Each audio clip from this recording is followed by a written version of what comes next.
Sejam todos muito bem-vindos a mais esse podcast organizado pela Trevisan Business School sobre um caso muito rumoroso na imprensa, que é o caso das lojas americanas. Nós convidamos aqui quatro grandes especialistas no assunto para debater com você, que está nos acompanhando pela internet, esse tema. Temos aqui conosco o Antoninho Trevisan, a Márcia Montagnoli, o Assírio Marinello e a Elizabeth Martos. Eles vão se apresentar daqui a pouquinho. Nós vamos fazer uma rodada de perguntas gerais para cada um, para todos eles comentarem, e depois a gente vai fazer perguntas específicas, né? Vocês podem mandar seus comentários aqui pela internet para nós, a gente vai dar uma olhadinha nesses comentários e, na medida do possível, responder esses comentários para vocês. Bom, eu queria começar pedindo para os nossos convidados se apresentarem muito rapidamente. Vou começar aqui pelo Trevisan. Por favor, Trevisan. Ok, meu nome. Eu sou Antoninho Marmo Trevisan e eu sou o fundador da Trevisan Escola de Negócios. Sou membro da Academia Paulista de Contabilidade e sou membro também da Academia Brasileira de Ciências Contábeis. É um prazer estar nesse debate, Alcides. Obrigado, Antoninho. Por favor, a Márcia. Eu sou a Márcia Montagnoli, sou, contadora, sou membro da Academia Paulista de Contabilidade, sou mestre em Contabilidade Atuariais pela PUC São Paulo e sou coordenadora do curso de Perícia Contábil da Trevisan Escola de Negócios. Muito obrigada pela oportunidade dessa participação. Bom, e como disse o Trevisan aqui, duas vezes imortal, né? Isso é muito importante, né? Muito bacana. Muito obrigado aqui pela presença. Bom, Obrigada. queria pedir agora para o Acílio se apresentar. Acílio, por favor. Obrigado, Alcides. Bom, meu nome é Cílio Marinello, eu sou consultor de negócios, além disso também exerço o papel, né, de docente e coordenador de um dos programas de MBA da Televisão Escola de Negócios e estou me sentindo muito honrado de estar aqui com a presença de pessoas tão ilustres, mestres na questão. Obrigado. Obrigado, Acílio. Agora pedir para a Beth se apresentar, por favor, Beth. Olha, muito obrigada pelo convite. Estar com vocês é uma honra. Eu sou advogada, mestre em direito tributário, sou coordenadora do MBA em gestão tributária da Trevisan Escola de Negócios. Adoro tributação e discutir esse tema para mim é um prazer, embora seja uma questão muito intrincada aí para analisar. É um prazer estar com vocês hoje para falar sobre isso. Então tá ótimo. Bom, como vocês se lembram, a Americanas anunciou há um mês praticamente, né, que tinha uma inconsistência contábil, né, no seu balanço, e a partir daí começou uma crise de grandes proporções, que todos temos acompanhado e que culminou numa recuperação judicial, né. Então, vou pedir primeiro para o Trevisan responder uma pergunta que é uma pergunta geral para os quatro, que é o seguinte, né? O que que esse caso nos ensina, Trevisan? Bom, primeiro que é fácil dizer que houve uma inconsistência contábil. Na verdade, essa é uma corruptela, uma forma de dizer que houve, na verdade, uma fraude. Pessoas se organizaram para praticar um crime. Qual foi o crime, não é? O crime foi transformar um balanço numa mentira. E, com isso, levou a companhia a enganar fornecedores, investidores, empregados, né? Eh, Pagou-se inclusive impostos indevidamente, aliás, pagou-se mais do que se devia, porque os lucros foram inflados. O que que isso nos ensina? Que é preciso estar atento, que é preciso rever sistematicamente as formas, acho que é preciso, Alcides, repensar também nos meios, dos conselhos, qual é o papel deles, por que os conselhos de administração não funcionaram? Por que que o comitê de auditoria não funcionou? Por que que aquilo que garantiria a qualidade, a veracidade do balanço, por que que isso não funcionou? É mais ou menos quando cai um avião. Cai um avião. Obviamente que você não vai parar com a indústria aeronáutica, as pessoas não vão deixar de viajar, mas caiu um avião. Agora nós vamos fazer uma profunda investigação para saber por que caiu o avião, por que que o balanço foi forjado, né. Obrigado, Trevisan. Márcia, qual que é a sua visão? O que que esse caso nos ensina? Então, Cides, foi aquilo que o Trevisan disse, né, que teve aí muitas inconsistências, é o que a gente está vendo. As informações são muito truncadas, na verdade, né, Trevisan? E é difícil a gente chegar a uma conclusão fechada de tudo isso. Então, tem que ter ainda muita investigação, como o próprio Trevisan disse, né? E o que a gente percebe é que esse impacto, né, é muito grande é, nas pequenas empresas que estavam ligadas a essa grande organização, né? É, é um efeito dominó, na verdade, né? Porque hoje, com esse modelo de negócios, a grande tem um problema, né, a grande organização tem um problema e derrubam várias, né, é um efeito dominó, na verdade, né. Então, esse fato nos leva a refletir o modelo de negócios, né, as novas competências, né, essa virtualização de negócios. Então, é isso que fica, eu acho, sabe, de ensinamento, de aprendizado para a gente, né. Essa reflexão mesmo nesse novo modelo de negócios que nós estamos tendo aí no Brasil. Quer dizer, no Brasil, no mundo, na verdade, né. É Obrigado, isso. Márcia. Passar agora para o Assírio. Sua opinião, Assírio, o que que esse caso nos ensina? Eu vou falar do ponto de vista do investidor, né, aquele que investe diretamente na Americanas e aquele que investia na Americanas sem saber, né. Então, quando você entra no mercado de ações, por natureza já é um mercado de alta volatilidade, você assume o risco de ter grandes variações do valor dos papéis. Mas com um fato relevante como esse, você fica totalmente exposto, porque lendo os relatórios que trimestralmente a Americanas publica, participando, ouvindo as conferências, você não via nenhum indício que tinha algo desse tipo, né, alguma coisa fora do normal. Você via a evolução do negócio, aumento das vendas, redução em um canal entre outro. E de repente, de um dia para o outro, as ações saíram do patamar de R$ 12 e pouquinho para menos de R$ 1, chegou a bater 71 centavos em um determinado momento. Então, você que está exposto com o americano, você já assume esse risco por natureza. Só que tem aqueles investidores que não sabiam que o seu dinheiro estava investido em americanos, que é aqueles cofrinhos que muitas fintechs estão criando agora no mercado, e eles pegam esse dinheiro e compraram debentures da Americanas. Teve um caso que foi mais notório, né, de um banco relativamente novo, que muitos, correntistas que deixam o seu dinheiro lá nesse cofrinho para render diariamente, pela primeira vez, né, num fundo de renda fixa, tiveram uma perda considerável do que o valor que tinha lá guardado. Então acho que fica de aprendizado para o investidor, principalmente aquele investidor amador, que ele tem que buscar um pouco mais de informação. No mínimo, busque lá os canais de relacionamento com os investidores, leia as apresentações que são feitas, né, não precisa ser um profundo conhecedor para analisar, né, um balanço, mas pelo menos alguns fatores, se a empresa tem, né, uma rentabilidade ao longo do tempo que é consistente, se o ecossistema onde ela está inserido ali é um ecossistema que tem mais solidez, se as empresas que estão ancoradas, né, no seu entorno dando apoio, fazendo as auditorias, são empresas renomadas. Acho que são aspectos importantes que traz o aprendizado desses casos americanos. Obrigado, Assírio. Agora eu vou passar a palavra aqui para a Beth. Beth, sua opinião sobre esse episódio, né? O que que o caso da Americanas nos ensina? Nos ensina, né, a meu ver, que quando a gente não consegue resolver internamente, vira uma questão de direito, né? Então, passou-se agora uma questão jurídica a ser resolvida. Por quê?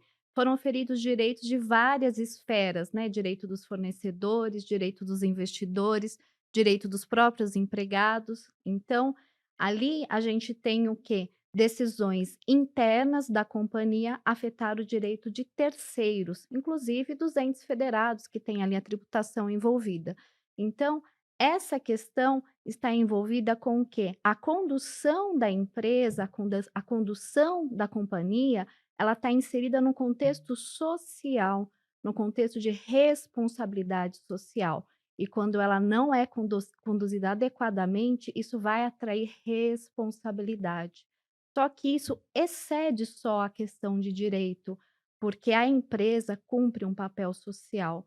E eu acho que a recuperação judicial é uma forma que o direito traz para que essa empresa consiga sobreviver e cumprir esse papel social, que é adimplir essas obrigações contratuais assumidas com os investidores, com os empregados, com os fornecedores, com o patrimônio que ela possui.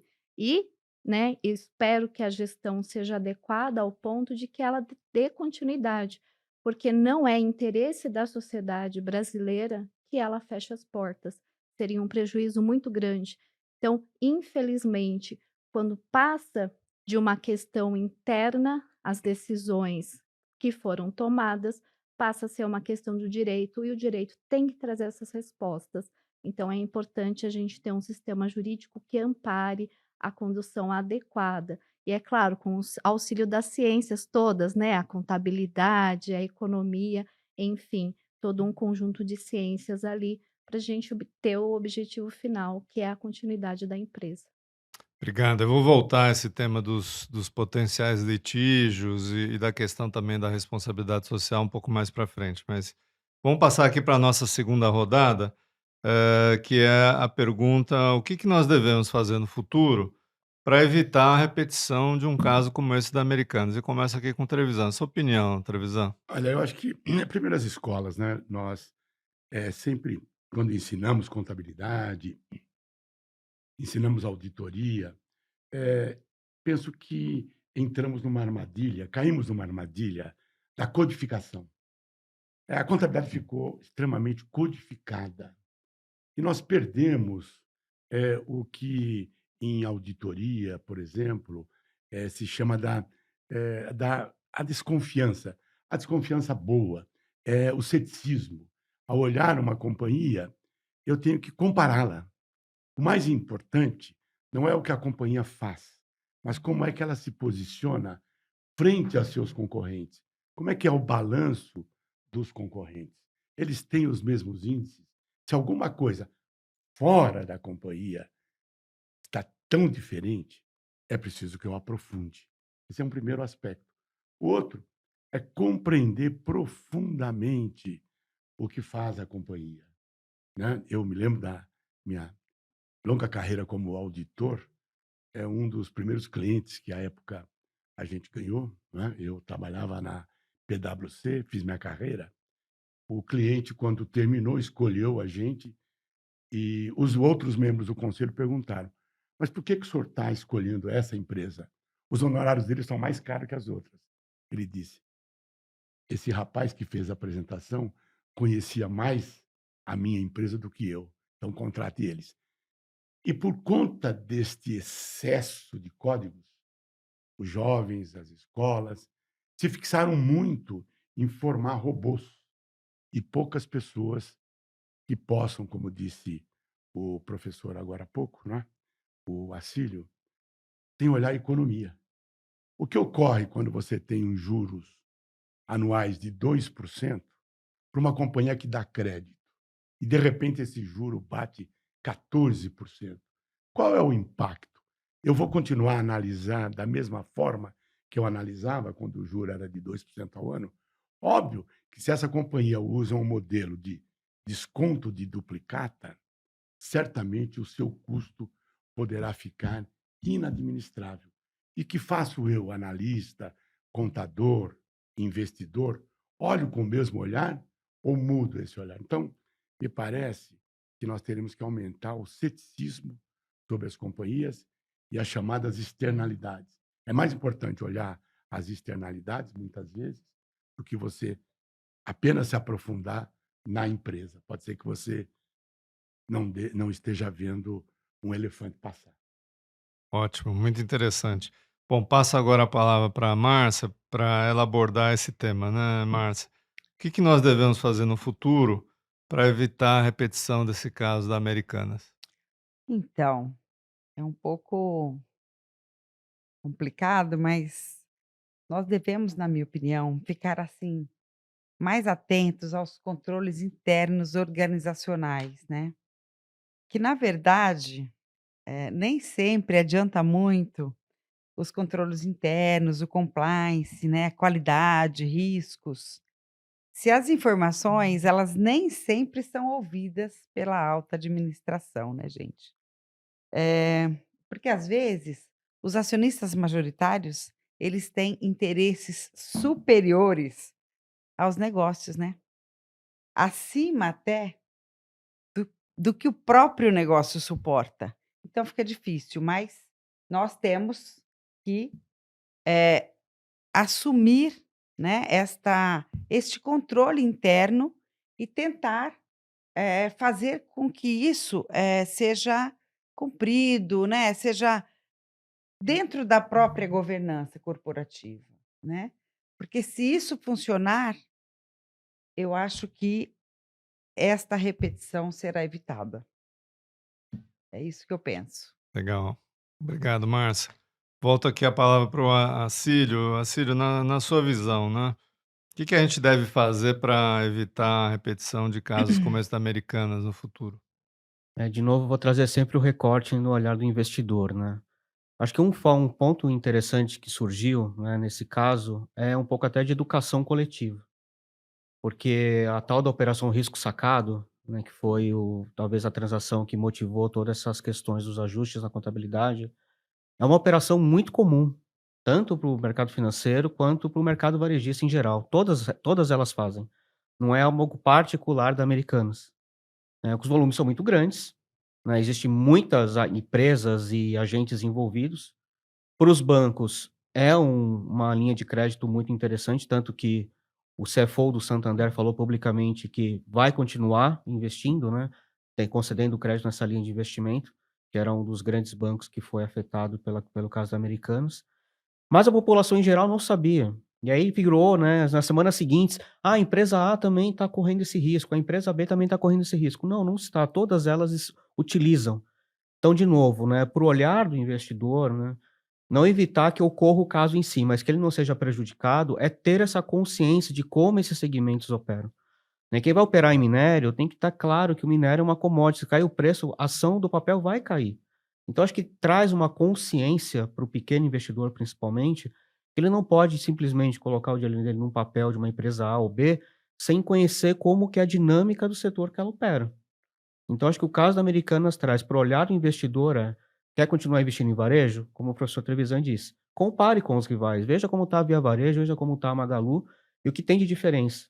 E ali já tinha diferenças claras, né, a Americanas já vinha passando por um processo de redução de vendas por questões próprias do seu sortimento, muito foco em eletrônicos e tal, mas traz um pouco desse choque de realidade, né, as pessoas precisam, estudar um pouquinho mais para colocar seu dinheiro com um risco um pouco menor. Risco vai ter sempre, mas com um pouco menor. Então, para evitar, no ponto de vista do investidor, ficar muito mais atento como que a empresa opera, com a dinâmica do seu mercado. Obrigado, Cílio. Bom, passo agora para a Beth. Beth, sua visão sobre esse tema, né? O que a gente deve fazer para evitar que esse caso se repita?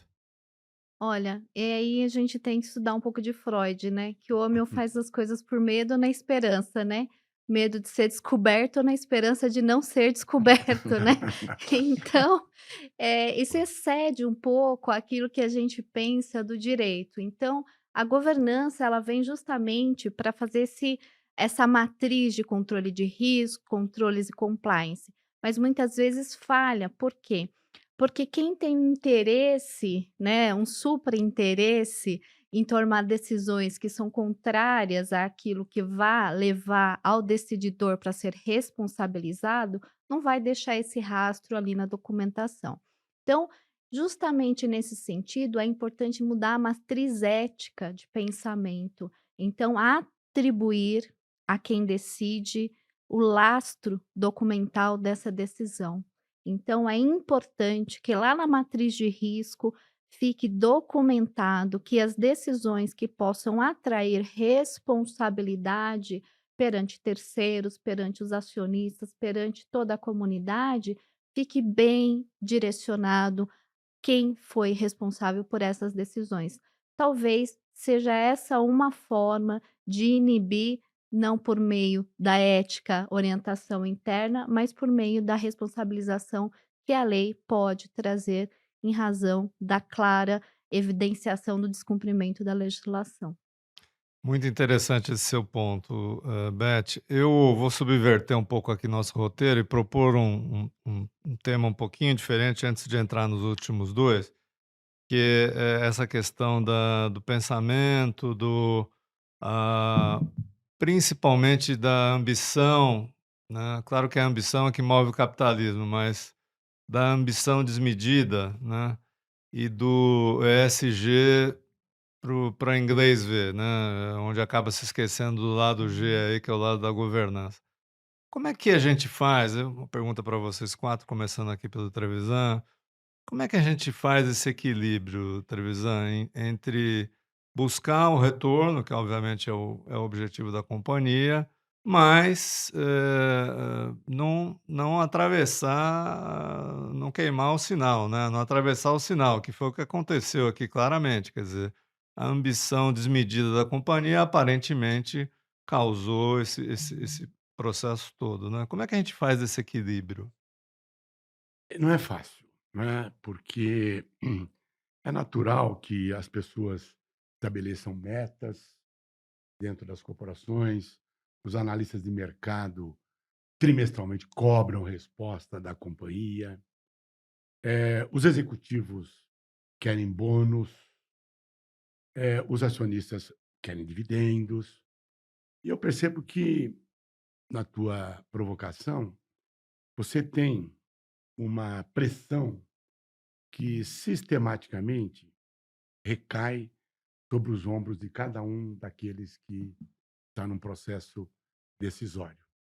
E eu me lembro mesmo em algo parecido, acho que nos anos 90, na área pública, havia um instrumento chamado ARO, Antecipação e Receita Orçamentária.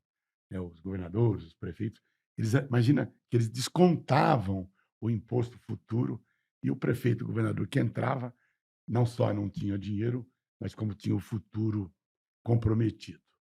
Mas o que fazer? No regime capitalista, no regime democrático, onde as pessoas escolhem seus caminhos e, como o professor Acílio aqui disse, em que pese alguém que fez a análise da Americanas encontraria tudo sob controle. O balanço publicado, a empresa na B3, No novo no mercado? novo No mercado da mercado. B3, a empresa respondendo todas as questões ligadas à ESG,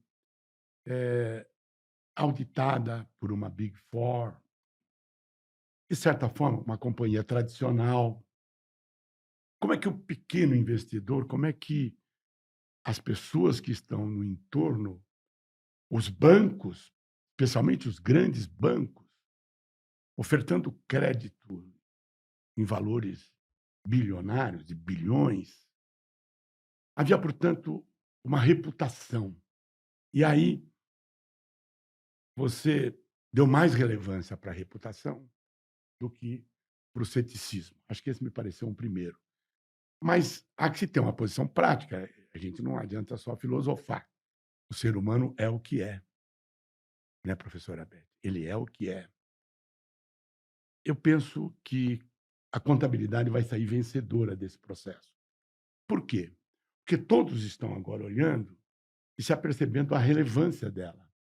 Mas aonde? Na robotização dela, na repetição sistemática de códigos, no excesso de códigos ou na interpretação. É uma ciência social. E, como tal, eu penso que as pessoas vão procurar interpretar muito mais um fato econômico, um fato social, um fato contábil, um fato ambiental, para depois estabelecer qual é o lançamento, aquele que Luca Pacioli, lá desde 1494, nos ensinou. Por isso que me parece, Alcides, que não há que se falar em inconsistência contábil. Esse me parece que foi um mote, quando se anunciou o rombo, para se desviar o real problema. A contabilidade, na sua natureza, ela é consistente. Para cada débito, há um crédito equivalente, sempre. Para cada aplicação, há uma origem conhecida. Como é que pode existir inconsistência contábil? Inconsistência contábil, não. Você pode ter, eu até anotei aqui, Ou você fez a interpretação correta, e aí sim. Ou você fez ela errada, não intencional, ou você fez ela de forma criminosa, intencional, que é o que tudo indica. Ninguém, ninguém romperia um patamar de 20 bilhões lançando despesas financeiras a débito da conta de fornecedor. Tem uma inconsistência aí. Não, não, não, não, não, não. A contabilidade vai lá e faz o débito na conta de fornecedor e o crédito numa outra conta qualquer. Veja, a questão é a valorização da contabilidade. Aconteceu isso também nos Estados Unidos em 2008. A partir daquele momento, ou mesmo da Enron, que foi antes ainda, houve uma revisão dos procedimentos. Veio a lei Sarbanes-Oxley. O contador se valorizou. Houve uma busca incessante por profissionais melhores, mais bem informados. Então, eu penso que nós vamos continuar a existir, o mercado de capitais continuar a existir, as auditorias, benditas sejam as auditorias, senão não haveriam negócios. Mas, em função desse fato, certamente, novas formas de olhar o balanço, as externalidades serão valorizadas, o ceticismo sobre comprar ou não uma ação aumentará, as comparações virão com muito mais ênfase, né?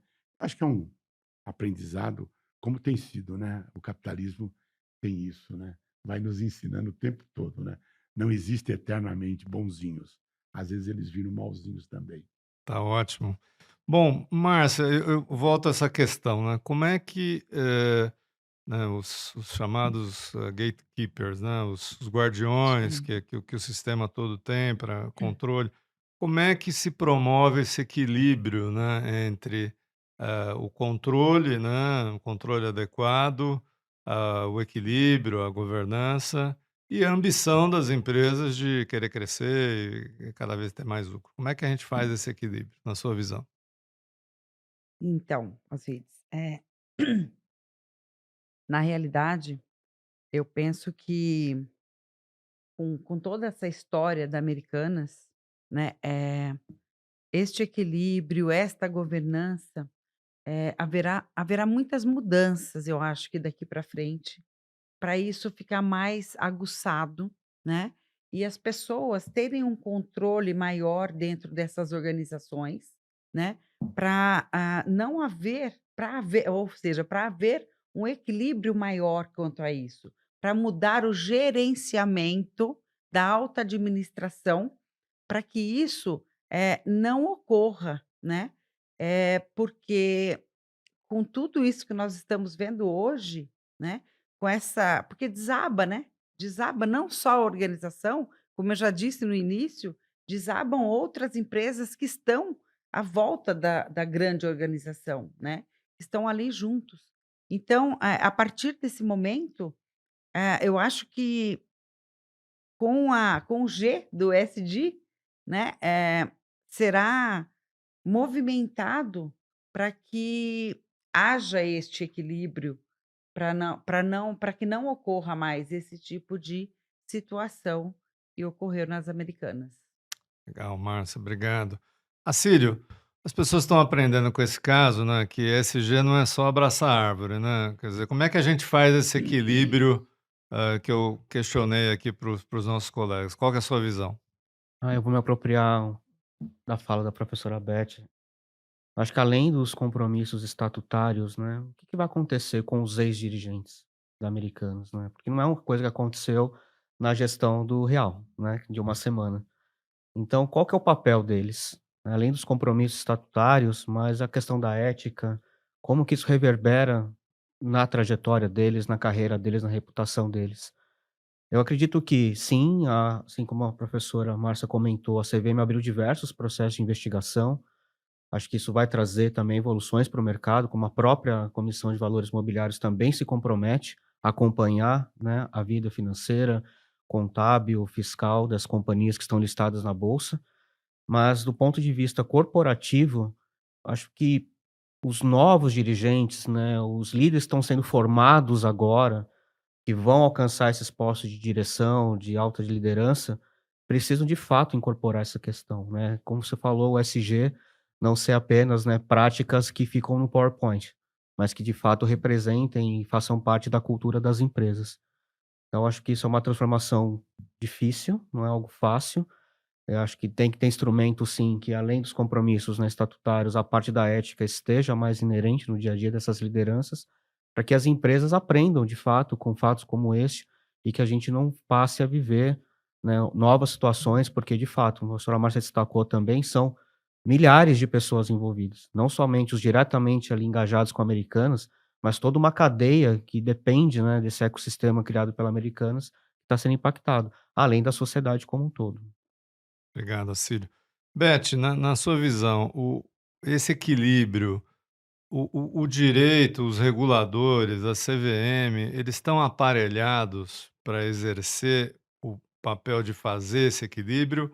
Ou, na realidade, os administradores das empresas acham que a CVM não vai fazer nada, o direito vai demorar muito, eu contrato bons advogados e vou me safar dessa? Você acha que, vamos dizer, esses controles externos, né, exercidos pelo direito e pela, no caso, pela Comissão de Valores Imobiliários e pela própria bolsa, você acha que eles vão conseguir, nesse episódio, exercer esse equilíbrio? Olha, assim, na minha opinião, nosso sistema jurídico é muito aparatado, tanto o sistema legal como o sistema infralegal, né? Então, quando a gente fala de CVM, a gente está falando de normativos infralegais, assim como os CPCs em matéria contábeis, mas a gente fala até de um direito contábil, né? São regras que são cogentes, precisam ser aplicadas e obedecidas. Por quê? Não obedecidas te leva a distorções que te impedem a entender os fatos econômicos que aconteceram e foram registrados ali na contabilidade. Isso vai fazer o quê? Trazer uma nuvem sobre esses registros que te impede de entender o fato econômico como ele é. Então, isso vai te levar a entender que houve o quê? O não respeito à legislação contábil, infralegal, né, os CPCs, etc., vai te levar ao quê? A uma fraude civil ou até mesmo, se for matéria tributária, né, uma redução ou supressão de tributo, uma fraude tributária previsto na legislação lá de crimes contra a ordem tributária, Lei 8.137.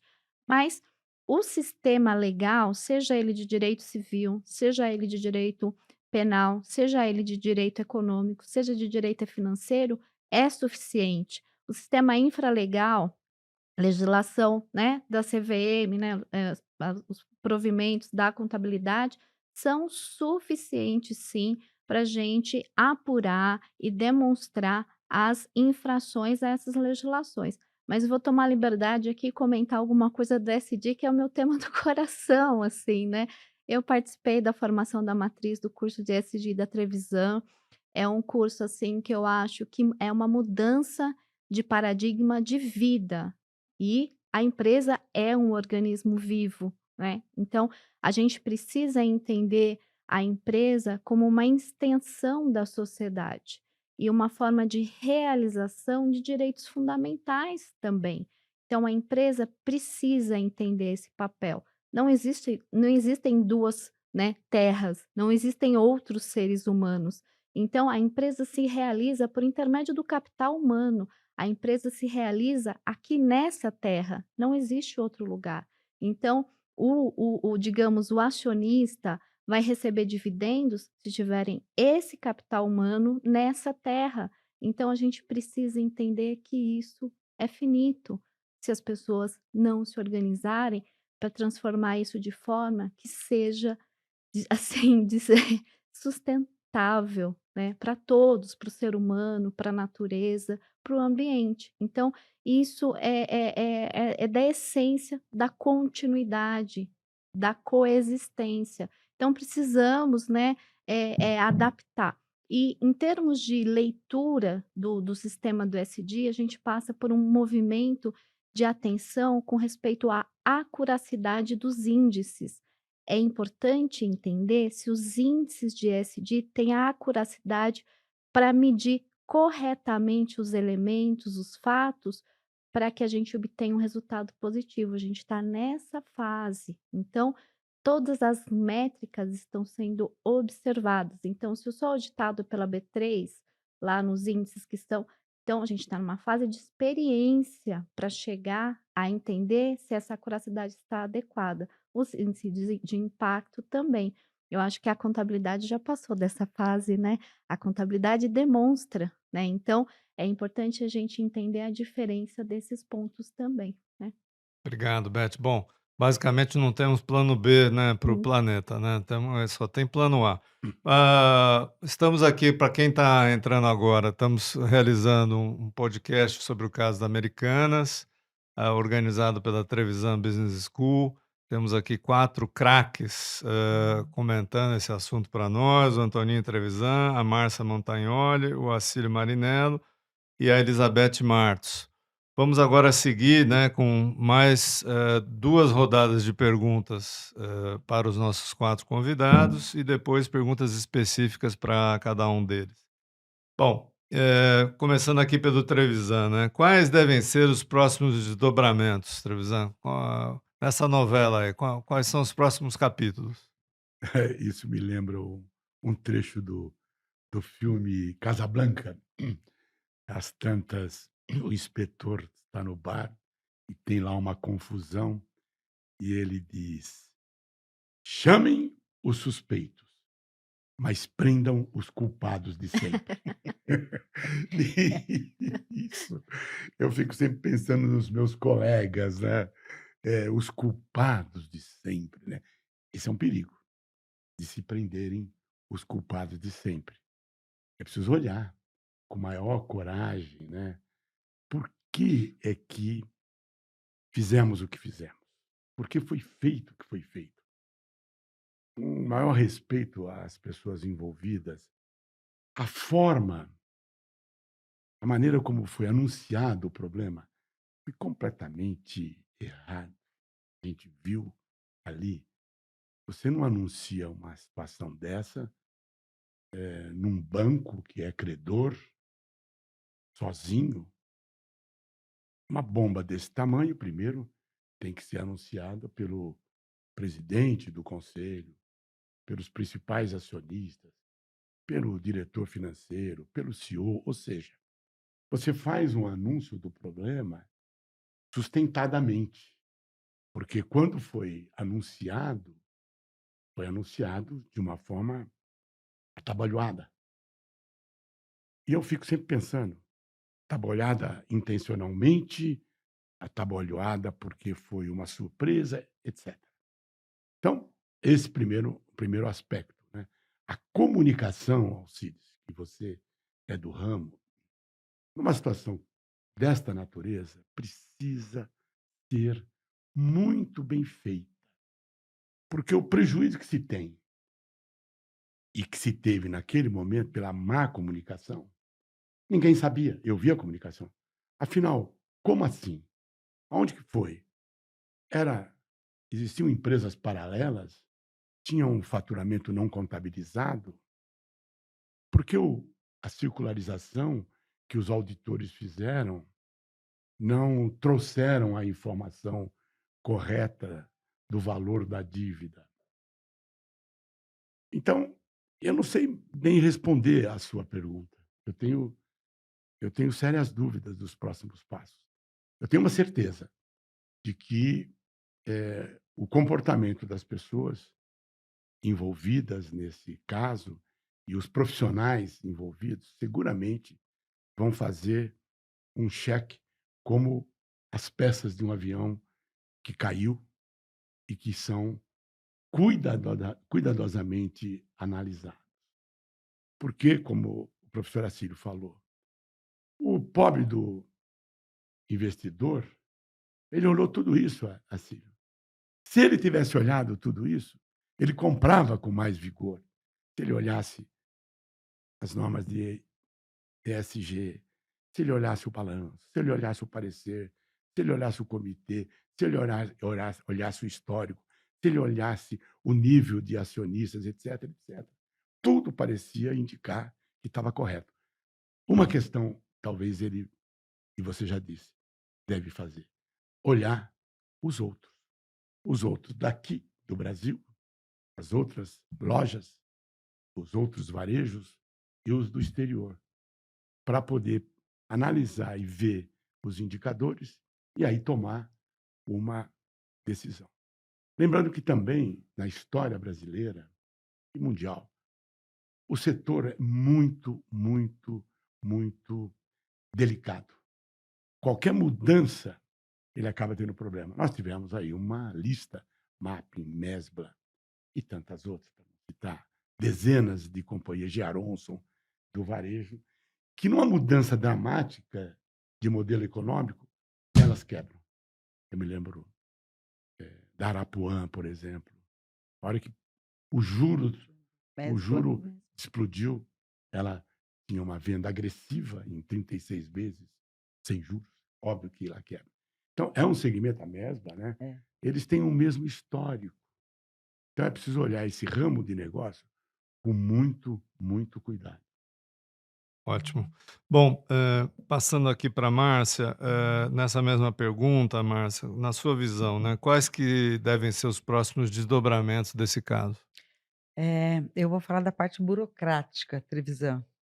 Os próximos desdobramentos burocráticos são, a recuperação judicial, né, que foi já feito o pedido e foi deferido pelo juiz. Então o próximo passo é fazer um bom plano de recuperação, que tem que ser aprovado pelos credores e posteriormente homologado pelo juiz. Então esse é o próximo passo burocrático da situação Americanas. Tá legal, obrigado. Bom, Acílio, na sua visão, próximos desdobramentos aqui, o que que nós vamos ver nos próximos capítulos dessa novela? Eu acho que o primeiro, além das questões judiciais que já estão, né, em curso, é manter a operação funcionando. A Americanas tem uma operação muito robusta, são mais de 3.500 pontos de venda. Tem uma operação, né, do comércio digital, que tem também um universo de outras pessoas que utilizam o marketplace da Americanas para comercializar os produtos. E, principalmente nesse momento, é reconquistar a confiança do consumidor, né, e reconquistar a confiança dos próprios fornecedores. Acho que ontem saiu uma nota que a Americanas vai fazer a maior Páscoa do mundo. Só que diferente dos anos passados, ela precisou comprar tudo à vista, né. Então isso, né, o impacto no dia a dia da gestão da empresa traz uma dificuldade enorme de manter o sortimento das lojas, elas estarem abastecidas com produtos.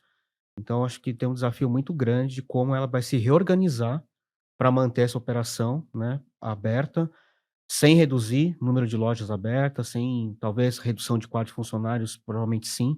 Até uma das consultorias contratadas tem bastante ênfase, né, em atuar nesse papel de estruturação, mas a manter o dia a dia das lojas físicas e do mercado digital funcionando, acho que é um grande desafio agora aí como próximos passos, como ela manter essa operação funcionando. Vou voltar nesse tema depois. Na sua visão, Beth, quais que devem ser os próximos desdobramentos do caso Americanas? Eu acho que do ponto de vista técnico, a professora Márcia já apresentou aí na recuperação judicial, mas eu penso que é justamente nesse plano de recuperação tentar convencer os maiores credores que a recuperação judicial deve ser mantida, né? Porque sempre os maiores credores não querem a recuperação judicial, né? Eles querem que liquide os ativos e já se Sim. pague aí os débitos, né?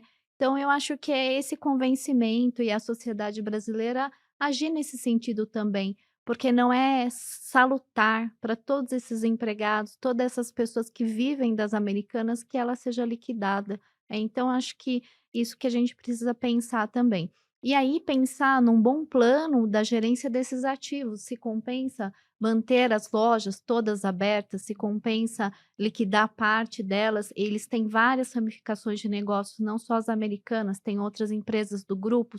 Pensar que talvez seja um bom momento liquidação desses ativos ou fusionar operações, né, fazer operações societárias com alguma vantagem ainda. Então esse é um momento muito importante, talvez, para pensar aí na gerência desses ativos para adquirir recursos para fazer essas aquisições de à vista, né, porque quem não tem crédito precisa comprar à vista, né. Talvez isso seja o momento dos contadores, dos economistas ali agir mais proeminentemente nesse plano de recuperação.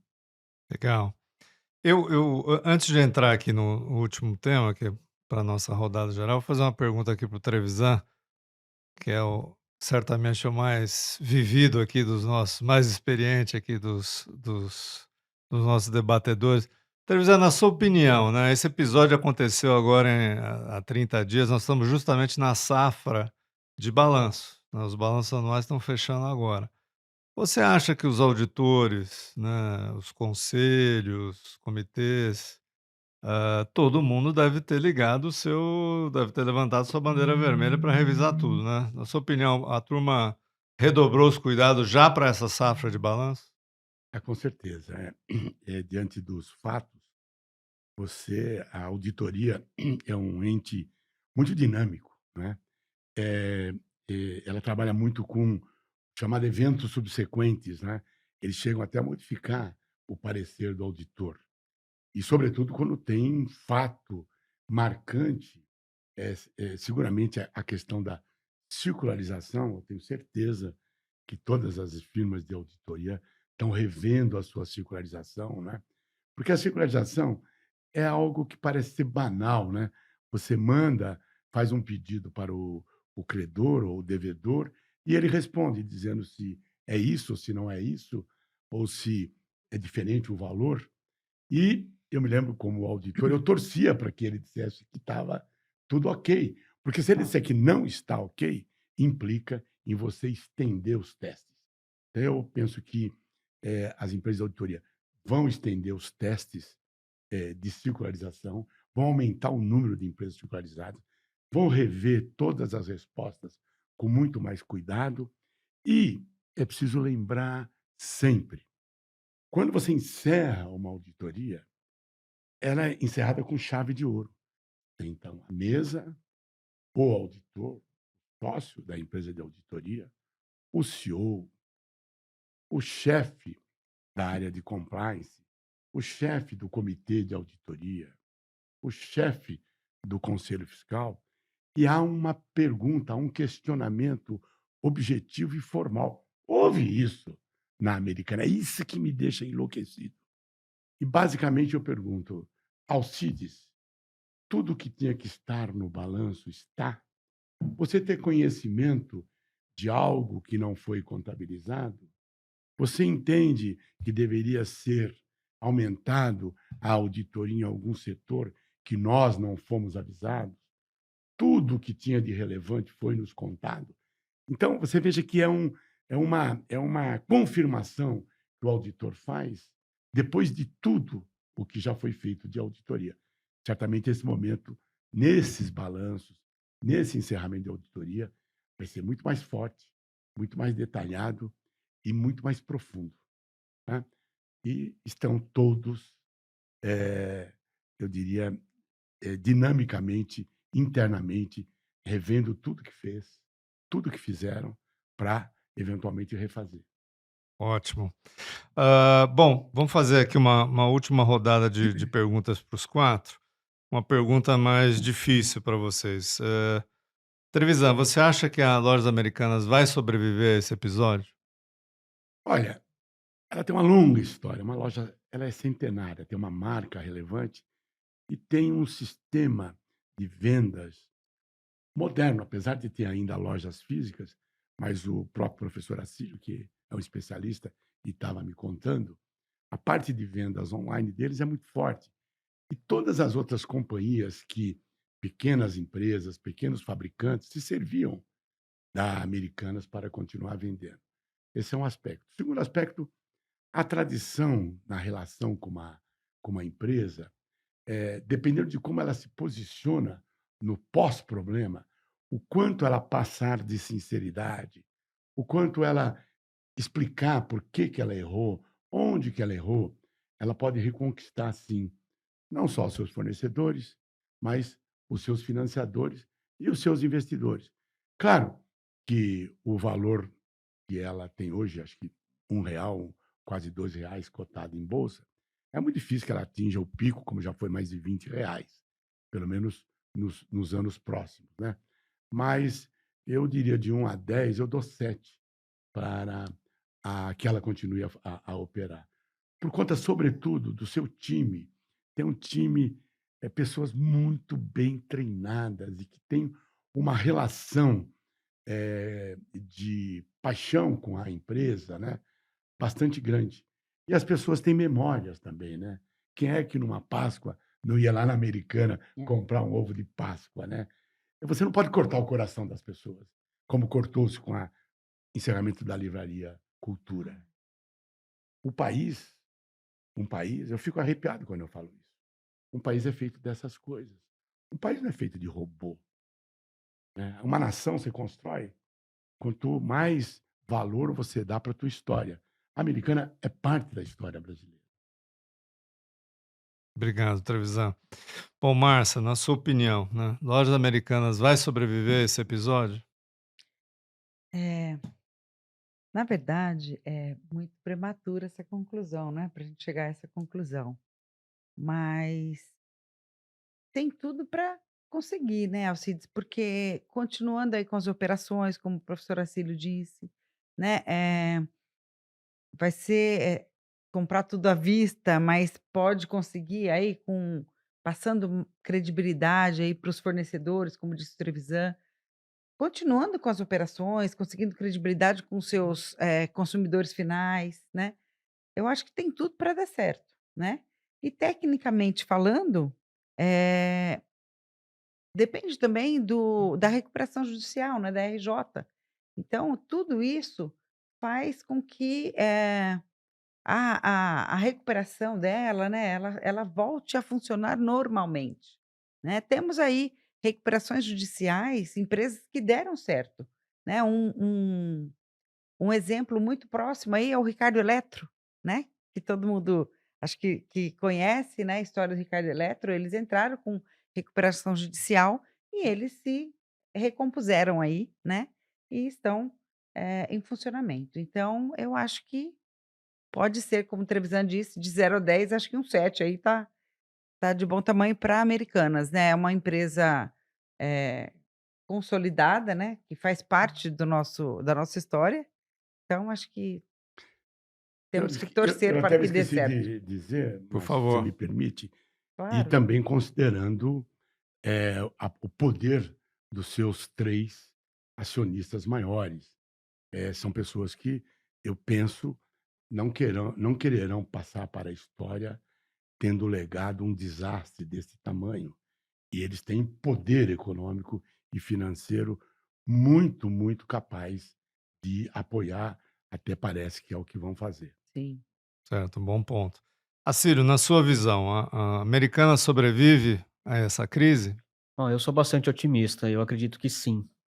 E eu acredito também que vai ser uma ótima oportunidade de ela fazer algumas reestruturações internas, né, ter uma operação mais enxuta, reduzir custos operacionais, né, como a professora Beth comentou, talvez repensar essa capilaridade de lojas físicas, né, lojas deficitárias talvez não é o momento realmente de manter, é ser ali um pouco mais duro, né, na gestão operacional da empresa, rever o seu sortimento de produtos, né, então quais produtos que realmente traz uma margem interessante, o varejo trabalha com margens muito justas, então você tem que ser muito inteligente na oferta do seu sortimento.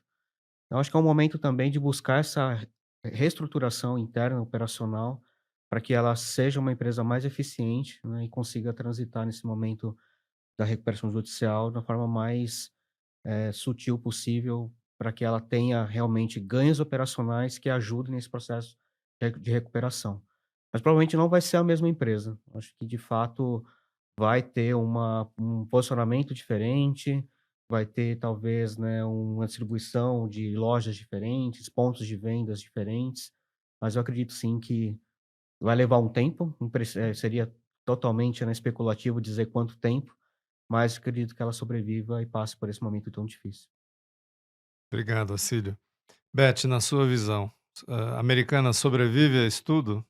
Ao contrário do que todos pensam, advogado tem coração, né, então, pelo meu coração eu quero que sim. E assim, a minha questão é diminuir pontos de venda, mas não demitam ninguém, assim, Exato. né. Eu não sei como que vai fazer, mas assim, a aceitação, né, do pedido de recuperação judicial já é um bom sinal, né, então isso significa que já enxergou ali uma possibilidade. E a capacidade financeira dos ativos é grande, a capacidade financeira dos 3 acionistas é maiores ali do grupo também é grande, o crédito que eles pessoalmente têm também é grande, então existe uma chance sim. Se o professor Trevisan, um otimista por natureza, eu entro num barquinho com ele no mar, assim, né. Tô na Trevisan há tantos anos, atravessamos tantas coisas, a pandemia e tudo sempre dando certo. Eu acho que se o professor Trevisan, a Márcia e o Acílio estão falando que vai dar certo, e quem sou eu, advogada, que vai falar que não vai dar certo, né. E pelo meu coração eu torço que sim, né. E a gente espera que vá dar sim. Claro, todos torcemos, né. Eu, Por eu, favor, Trevisan. justamente por conta desse otimismo, eu me lembro 20 anos atrás, acho que 23 anos atrás, uma siderúrgica lá do ABC, ela quebrou, né? E eu fui procurado pelo presidente da CUT à época, né? Aliás, é ministro agora do Trabalho. E o que é que fizemos? Criamos uma cooperativa dos funcionários dessa empresa, dessa siderúrgica, né? E eles assumiram. E foi uma experiência fantástica, porque nós, a Trevisan, ela formou aqueles homens operários em gestores, né? Nós supervisionamos por 2 ou 3 anos a recuperação da empresa, que passou a ser gerida pelos seus empregados. No primeiro momento, todo mundo tinha o mesmo salário, e a partir do momento em que ela começou a se recuperar, passaram a ter postos diferenciados, né? E está aí até hoje faturando aí 300, 400 milhões de reais. É sempre possível, se tiver vontade do juiz, vontade política, vontade financeira. Esse é um caso que eu cito, que é um exemplo, a Conforja, né? Cooperativa dos trabalhadores, que está aí existindo, que foi uma solução que se deu, porque a maior perda que se tem é a perda social, a perda cultural. Quando você fecha uma empresa, eu verto lágrimas, porque, independente do tamanho dela, o esforço que o empreendedor faz, Alcides, o esforço que o empresário faz, o esforço que a sociedade faz para criar uma empresa é enorme. E é uma pena, eu aqui de novo lamento profundamente o que aconteceu com a Livraria Cultura, porque acho que é parte de cada um vai embora. E o esforço que houve ali das pessoas, os compradores, os clientes, os fornecedores, as editoras, a história, nós perdemos um pouco da história, perdemos um pouco da nossa brasilidade, né? E afinal de contas, um país se faz com homens e livros, né, Com É. certeza. como se diz, né. Bom, vamos passar agora para uma última rodada, onde eu vou fazer uma pergunta específica para cada um dos nossos convidados, e eu vou começar com a Márcia. Esse episódio, Márcia, ele mostra o quão, estratégico e importante é a contabilidade, né. Então, eu queria que você comentasse o seguinte: o que que um estudante de contabilidade tem a aprender com esse caso? Bom, Alcides, eu acho que não só os estudantes de contabilidade, mas os contadores como um todo, né? Precisamos, começar a enxergar algumas mudanças, né, mais efetivamente. Eh, Temos que iniciar, pensando e entendendo que cada dia mais nós, contadores, temos que entender e estudar cada vez mais as normas contábeis, os CPCs, que são os comitês de pronunciamentos contábeis, né. Temos que conhecer muito bem, porque essa é a essência da contabilidade, né. Entre outras coisas que eu penso, eh, nós precisamos, eh, enxergar que, por exemplo, ficar atentos aos modelos de negócios que têm mudado, né, Cílio? Principalmente no varejo, Muito. né. principalmente no varejo. Temos novas competências, temos algum tempo aí que grandes empresas, elas estão atuando com marketplace, né. A virtualização dessas operações, né, que são, descentralizadas, e que a maioria dos profissionais de contabilidade continuam com as estruturas organizacionais, antigas, né. O Trevisan até falou alguma coisa disso lá no começo, né. Será que as nossas ferramentas estão ultrapassadas, né? Será que precisamos adequar o nosso plano de contas a essa nova realidade mercadológica? Será que nós temos muitos códigos, Trevisan, muitos números, muitas coisas para analisar? Será que nós teríamos que diminuir um pouco isso e sintetizar um pouco isso, objetivar um pouco isso, né? Eh, Será que a forma de gerenciamento das organizações e a tomada de decisões acompanhou esse novo modelo de negócios? Será? Então é isso que nós temos que refletir, né, nós temos que pensar nisso.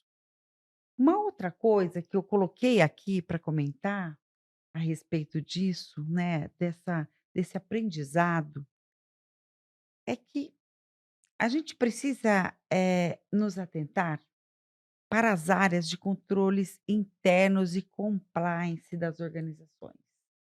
Essas áreas, elas não participam muito do processo contábil, né. É uma área aqui e uma aqui, né. Então não tem, eles não têm a parte de controle interno, de compliance, não tem esse conhecimento, de contabilidade, eles não conseguem gerar indicadores, informações, para que os processos funcionem mais adequadamente, né. Então, teremos sempre esse problema por falta de engajamento desses profissionais. Eh, Deveríamos trabalhar em conjunto, né, na verdade. Deveríamos trabalhar em conjunto. Para melhorar as boas práticas de governança das empresas.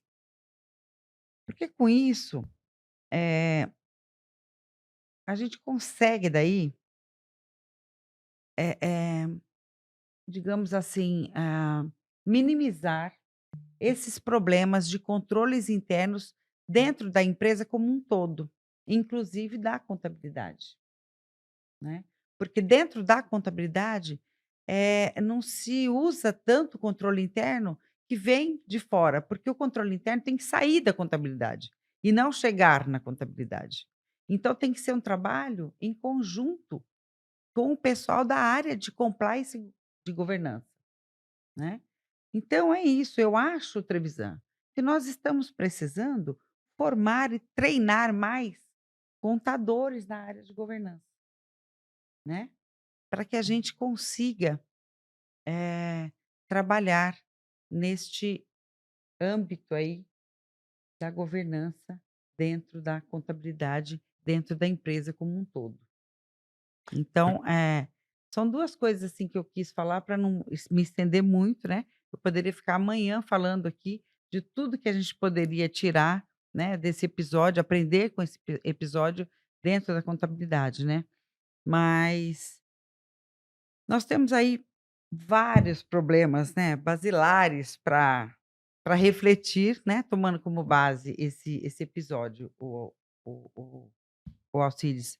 Mas eu acho que por agora esses 2 vêm bastante, Já dá pano forte, para manga. vem bastante forte para a gente começar a trabalhar, sabe, com os nossos alunos e com todos os profissionais. Legal, Márcia, obrigado. Bom, aqui com a Cília eu queria ver a questão macroeconômica, né? O cenário da economia, Cília, você acha que ajuda ou atrapalha a Americanas daqui por diante? Então, atualmente atrapalha bastante. É bastante desafiador, né? A gente falou aqui a questão dos juros altos, isso tem um custo financeiro elevadíssimo, porque uma das linhas de crédito que ela tem é a antecipação de recebíveis, são as compras com cartão de crédito. Então a taxa de desconto passa a ser muito maior, né, onera ainda mais a capacidade de geração de receita da empresa. O sortimento dos produtos, né, ela já vinha tendo um decréscimo de vendas em eletrônicos, porque a capacidade de compra da população como um todo também reduziu devido a todos os impactos, né, que a gente teve em relação à inflação, redução de postos de trabalho, redução da própria massa salarial. Então a conjuntura macroeconômica hoje é um ofensor bastante importante. A redução das taxas de juros, caso venham a ocorrer de fato, né, que é um outro tema para outros podcasts, né, deve trazer uma contribuição para a vida financeira, para a saúde financeira da empresa. Outro aspecto importante também, né, é analisar a concorrência, não somente a concorrência local, mas a concorrência estrangeira, né. Grandes grupos, fortes grupos, né, internacionais estão com operações robustas aqui no Brasil também. Então, hoje o cenário macroeconômico é bastante desafiador nesse processo. Mas sendo bem pontual, acho que a questão do custo financeiro, da antecipação de recebíveis, talvez seja o maior ofensor hoje para americanos. Obrigado, Acílio. Beth, na sua visão, né, o planejamento tributário, ele poderia ajudar Americanas a ter um fôlego financeiro nessa crise toda? Olha, assim, a gente precisa pensar no planejamento tributário com bastante responsabilidade sempre, né? Então, quando a gente fala em recuperação judicial, existem alguns pontos que precisam ser observados, né? Sempre se pensa num concurso de pagamentos e de forma vantajosa. Então, normalmente, se pensa em antecipação de recebíveis e quando você antecipa recebíveis, você oferece desconto. Então, normalmente, quando você antecipa, você está falando de emissões de notas fiscais antigas. Normalmente, quando você emite as notas fiscais, você faz o pagamento desses tributos com base nos valores lançados em notas fiscais de operações passadas, né? Quando você antecipa esse valor ou quando você recebe, né, esses valores a de certa forma, a prazo e você faz uma antecipação com desconto, você pagaria esse valor com base no valor da nota. Se dá um desconto grande para receber tudo de uma vez, babau, aí a tributação você vai pagar sobre o valor cheio. Discute-se, né, no judiciário a possibilidade de você fazer o quê? Esse desconto que fora dado, descontar dessa base de cálculo lançado nas notas. Dá para fazer isso direto? Não dá. Discute-se isso judicialmente. E aí tem um segundo ponto. Normalmente, quando você obtém esse desconto de recebíveis, a Administração Tributária Federal fala: olha, você adquiriu uma renda, então você vai tributar isso, imposto de renda e contribuição social. Por quê? Porque é uma vantagem econômica que você tem. Você tem uma renda ou acréscimo patrimonial. Mas isso, né, a gente discute aí no ambiente tributário, que não tem natureza de renda nem acréscimo patrimonial de acordo com as determinações constitucionais, o Código Tributário Nacional. Então, aí você teria uma segunda ação para discutir judicialmente que esse desconto que fora concedido nesses contratos não teria acrescido o patrimônio aí da empresa que está em recuperação judicial, portanto, não deve se pagar imposto de renda e contribuição social sobre o lucro líquido. Lembrando que são discussões judiciais que, em determinado momento, você vai obter essa vantagem ou não, de acordo com a posição judicial. Mas vale a pena porque atualmente tem as posições que são favoráveis nesse sentido, né? Então, seria uma vantagem, uma forma. E por que que chama planejamento tributário? Não basta olhar a lei e lá obter a vantagem. Isso aí seria um planejamento fiscal. Tem que entrar com medida judicial, seria uma tese jurídica a ser apreciada pelo juiz, com bastante responsabilidade, controlar as notas fiscais, os contratos, tudo com bastante rastreabilidade documental, vai precisar de ajuda do contador, os registros lá contábeis, tudo direitinho, para ficar tudo controlado, tudo certinho, porque direito tributário é demonstração, porque a gente está falando de números, e a contabilidade é que faz a prova desses números. Tá ótimo, Beth, muito obrigado. Bom, para a gente encerrar aqui, eu passo para o Trevisan uma última pergunta, né? Esse episódio, Trevisan, ele mostra o quanto a contabilidade, né, ela é estratégica, né, para o negócio de uma empresa, né? Então, eu queria que você comentasse esse tema, né? Como que um balanço pode acabar com a reputação de uma empresa, né? verdade. Me lembro do Nelson Rodrigues. A vida é como ela é. A vida é como ela é. Já tem guerras, pandemias, nós tivemos. 2 grandes terremotos que acontecendo agora. Então, eu tenho que analisar as coisas dentro da realidade que eu estou vivendo. Por isso, Márcia, também gostei do que você falou, a contabilidade ela tem que ser e ela será cada vez mais dinâmica. Ela é, de fato, a consequência das mudanças políticas, econômicas, sociais, etc. Né? E um balanço bem apresentado, com notas explicativas adequadas, sobretudo notas explicativas adequadas, ele leva valor para a companhia. E diante de um fato como esse que a gente viveu agora, os contadores, os estudantes de contabilidade, as escolas de contabilidade, certamente se voltarão para também levar para o contador, para aquele operador da contabilidade, o estudo da essência. Nós falamos muito de formas. O que pode estar acontecendo é que a forma ela pode ter tomado uma energia muito grande dos profissionais para atender tantas regras, tantos modelos, e deixamos de fazer a coisa mais relevante num balanço, que é a interpretação. A essência do balanço é a interpretação dos fatos, é a interpretação das mudanças, para aí depois você fazer os registros. O outro é o ceticismo. O auditor, a essência do trabalho do auditor é ser cético. Então, um balanço que seja interpretável, seja bem comunicado nas suas notas explicativas, gera valor e gera confiabilidade. Indicadores. A Márcia tocou nisso. Mais indicadores. Mas quais indicadores? Os robotizados? Não. A escolha de 3 ou 4 que possam indicar para o leitor para onde a companhia está indo.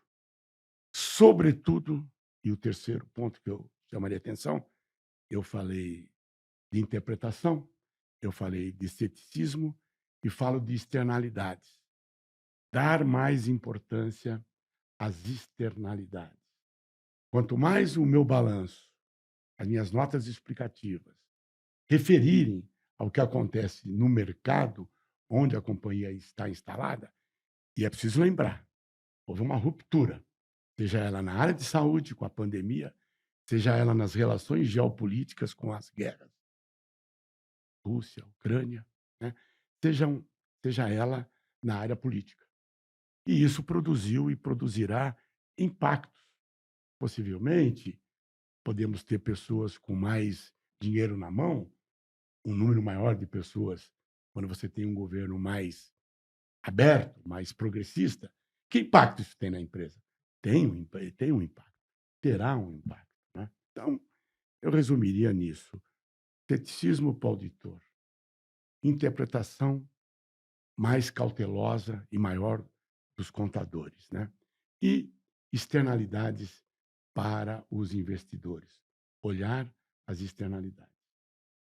Muito obrigado. Bom, nós tivemos hoje um podcast organizado pela Trevisan Business School sobre o episódio das lojas americanas. Tivemos aqui um debate de alto nível. Se você tem dúvidas, se você gostaria de nos questionar, mandar perguntas, mande pelo chat aí do podcast, mande também e-mails para nós com suas questões, a gente vai ter prazer em responder. Nós tivemos hoje aqui conosco o Antoninho Trevisan, a Márcia Montagnoli, o Acílio Marinello e a professora Elizabeth Martos. Gostaria de agradecer muito a eles pela participação e também a você que ficou aqui prestando atenção conosco esse tempo todo. Muito obrigado.